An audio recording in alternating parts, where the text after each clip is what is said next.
본인들이 지금 이미 3명의 아이가 있는 상황에서 또 엿따라서 이 2명의 아이를 가졌단 말이에요.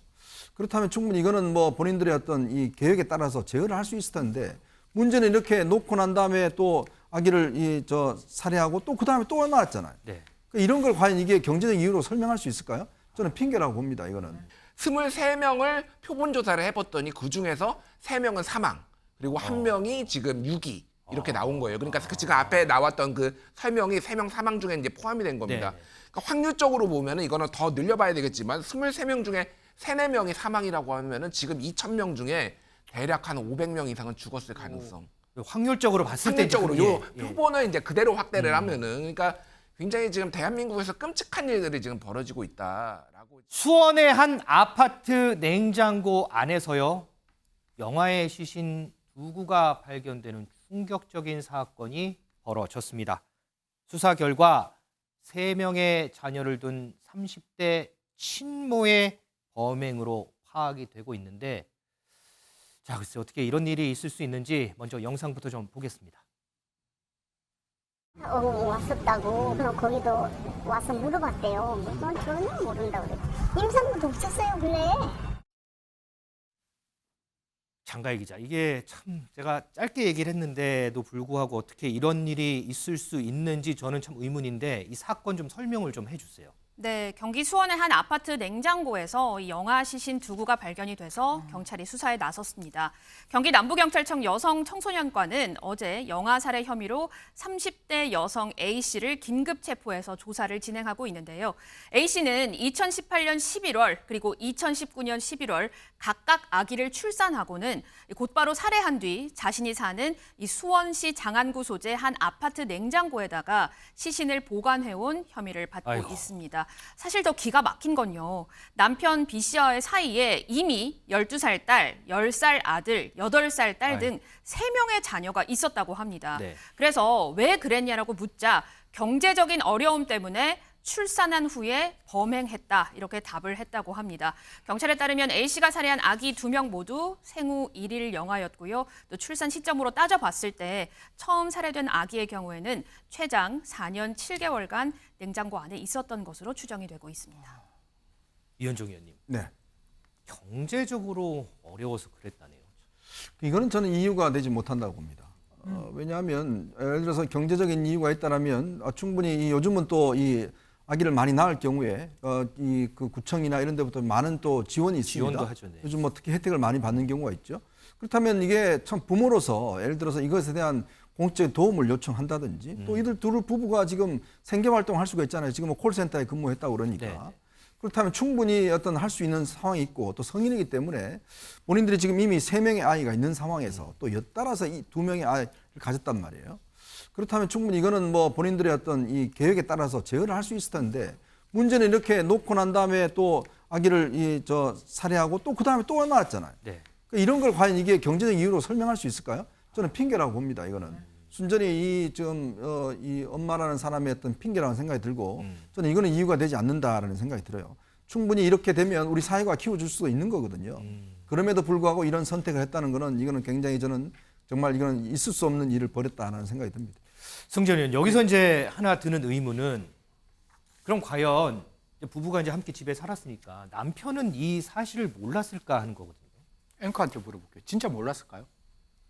진짜 같이 옆에 만약에 살고 제 경우라면 저는 알았을 것 같아요. 저도 알았을 것 같아요. 왜냐하면 그냥 시청자 여러분께 좀 죄송스러운 말씀을 한 2가지 정도 드리겠습니다. 낙태는 100% 불법입니다. 해서는 안 됩니다. 그리고 다만 헌법재판소가 지금 낙태에 대해서 헌법 불합치 이후에 법이 만들어지지 않아서 지금은 죄가 안 될 따름이지 형법으로 처벌되지 않을 따름이지 저는 낙태에 대해서는 개인적으로 반대하는 사람입니다. 그럼 다시 본론으로 들어가서 이야기를 하면 낙태를 했다라고 남편한테 이야기했어요. 저 낙태해가 왔어요, 여보. 이렇게 얘기하면 낙태가 불법이고 잘못된 곳에 낙태를 했으면 그런 걸 안 묻겠지만 보통 예외적이고 정말 안 좋은 산부인과에서는 모자보건법에 따라서 낙태를 하는 게 그 법에서는 허용되거든요. 그러면 모자보건법에 따라서 뭐 예를 들어서 아이가 기형이 된다든가 아니면 유전병이 있다든가 아니면 뭐 성폭행을 당했다든가 이런 여러 경우에 사례가 이제 있죠. 가능하니까 경험, 예. 그러면 그 병원과 동의받습니다.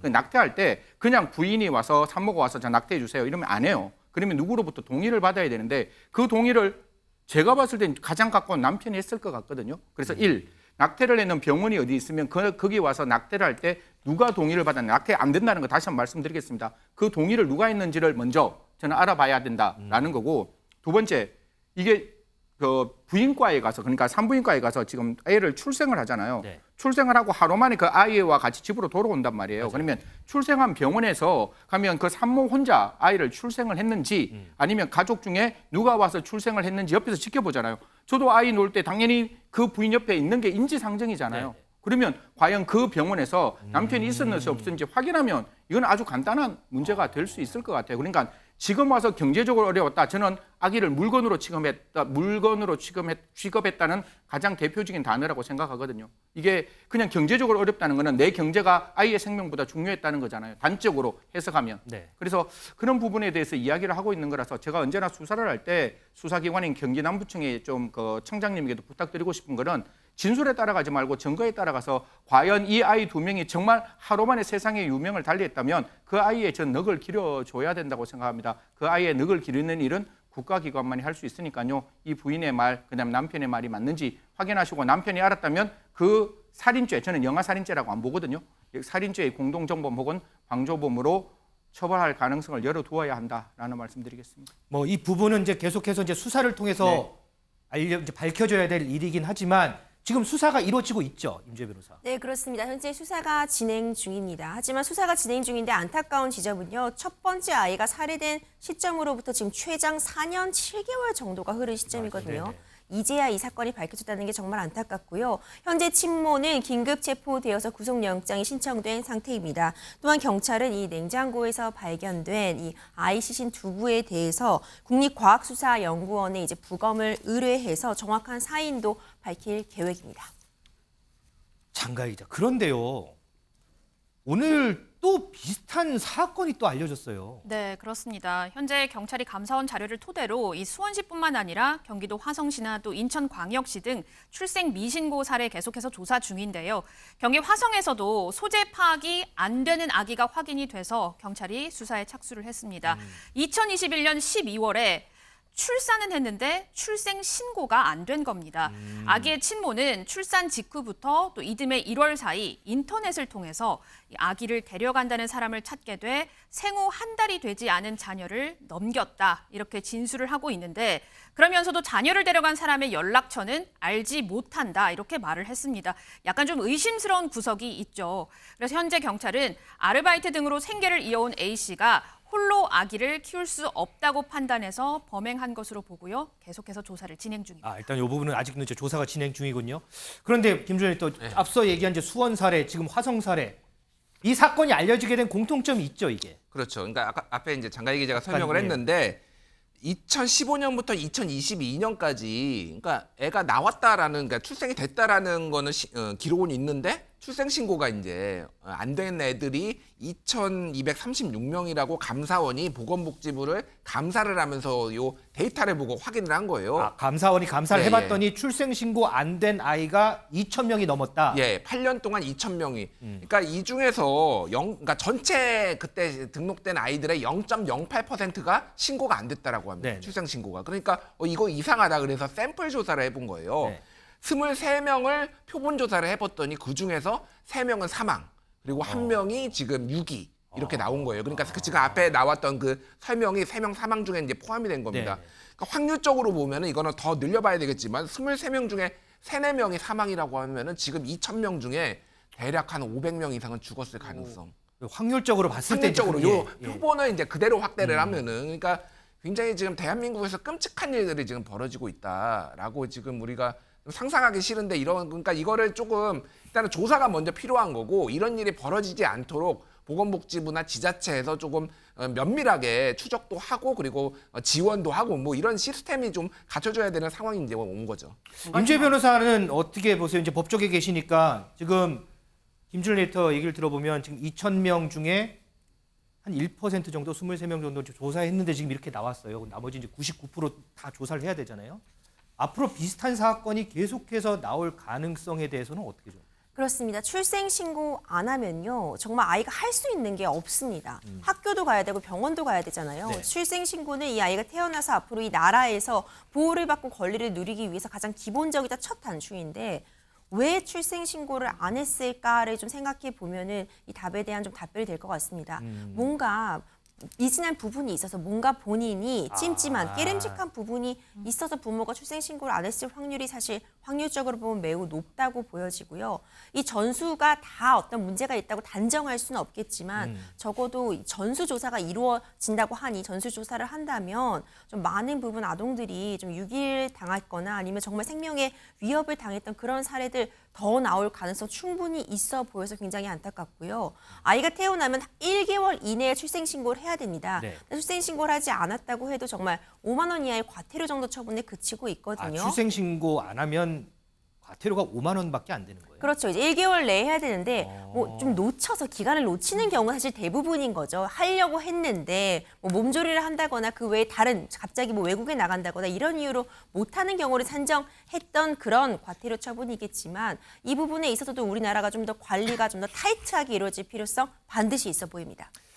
자, 오늘 국회에서도요, 관련한 긴급 현안 질의가 있었습니다. 그 모습 좀 보고 오겠습니다.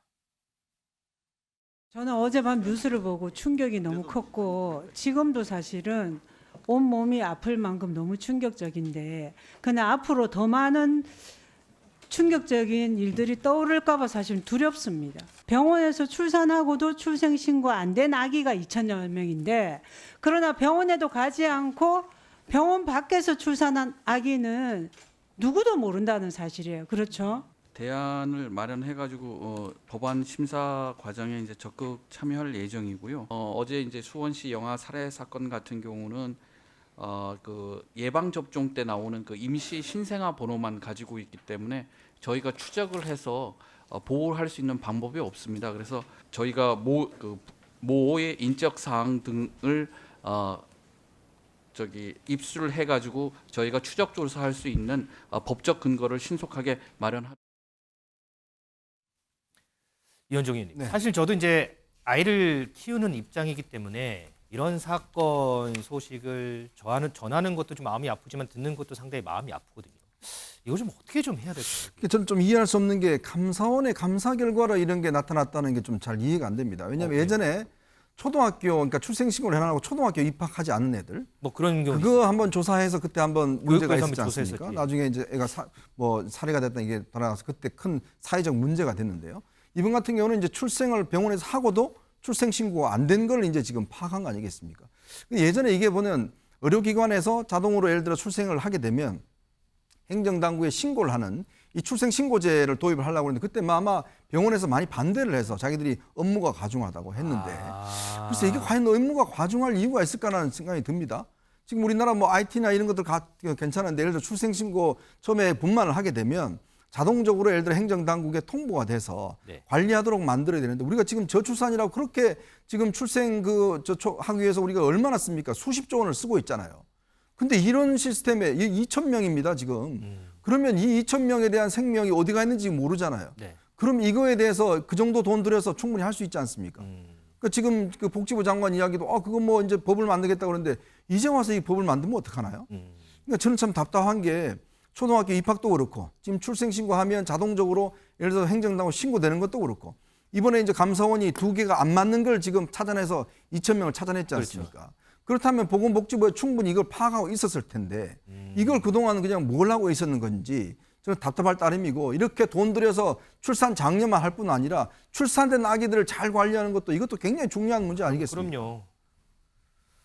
우리 승재현 의원은 이런 비슷한 사건들 좀 많이 다루셨잖아요. 아니 다루실 이거는 겁니다. 이미 옛날부터 이현종 의원님 말씀대로 우리가 출생신고제는 이미 계속 나와 있던 부분이에요. 근데 의료계의 반대와 과연 그 인부 중에 출생을 좀 알리고 싶지 않는 인부들의 입장에서 과연 이게 자동적으로 신고가 되면 과연 병원에 와서 출생을 하겠느냐 이런 갑론을박이 있는데 제가 시청자 여러분께 드리고 싶은 거는 아이의 생명은 그 어떤 것보다 소중하다고 생각합니다. 그러면 분명히 이 부분에 대해서는 좀 적극적으로 입법이 필요하다는 말씀을 드리고, 저는 아이가 사망한 것보다 더 소스라치게 놀라는 게 아이가 팔렸다는 겁니다. 그 1개월밖에 안 된 아이가 팔렸는데 정말 대한민국 안에 그런 아이에 대한 인신매매, 저는 그 아이가 살아있다라고 100% 확신하지만 그런 인신매매 조직이 있었다면 이 부분은 정말 발본색은 반드시 밝혀야 됩니다. 대한민국에서 아이를 팔아서 목적 있게 사용할 수 있는 조직이 있었다면 그 조직은 존재하지 않아야 된다. 그는 진짜 먼지 하나 없이 반드시 청산돼야 되는 조직이다. 그런 말씀드리겠습니다. 자, 저는요, 물론 사건도 사건이지만 아직 출생 신고를 하지 않은 영유아가 전국에 2,000명이 넘는다는 사실도 상당히 놀랍습니다. 자, 그런데 더 우려스러운 건요, 이 아이들이 모두 다 안전하게 다 있으면 정말 좋겠지만 확률적으로 봤을 때 그렇지 않을 확률도 있기 때문에 조금 더 염려가 되고 위험스러운 것 같습니다. 이 아이들 어떻게 지내고 있는지 이것부터 일단은 우선 먼저 좀 확인을 하고 좀 조치를 취해야 하는 게 아닐까, 이런 생각을 해봅니다.